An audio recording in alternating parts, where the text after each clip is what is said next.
சிம்மராசி அன்பர்களே, இன்று சந்திரன் உங்கள் ராசிக்கு 9ஆம் இடத்தில் உள்ளார். உங்கள் ராசி அதிபதி சூரியன் ராசிக்கு 11ஆம் இடத்தில் உள்ளார். இன்று புதிய தொழில் தொடங்கும் முயற்சி வெற்றியை தரும். காரிய தடைகள் விலகும்.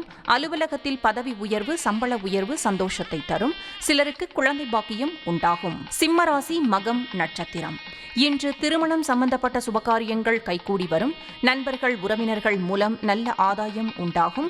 உத்தியோக உயர்வும் பதவி உயர்வும் உண்டாகும். எதிர்பார்த்த பணம் கைக்கு வரும். சிம்மராசி பூரம் நட்சத்திரம். இன்று உடல் ஆரோக்கியம் சிறப்பாக இருக்கும். தொழிலில் நல்ல லாபம் வரும். அலுவலகத்தில் புதிய பொறுப்புகள் மகிழ்ச்சியை தரும். சிலர் குலதெய்வ வழிபாடு செய்வீர்கள். சிம்மராசி உத்திரம் நட்சத்திரம். இன்று நீங்கள் நினைத்தது அனைத்தும் நல்லபடியாக நடக்கக்கூடிய அற்புதமான நாள். குழந்தைகளால் மகிழ்ச்சி உண்டாகும். தொழில் வியாபாரத்தில் நல்ல லாபம் வரும். அலுவலகத்தில் புதிய வாய்ப்புகள் வெற்றியை தரும். உங்கள் ராசி மற்றும் நட்சத்திர பலன்கள் முழுவதுமாக காண டிஸ்கிரிப்ஷனில் உள்ள லிங்கை கிளிக் செய்யவும்.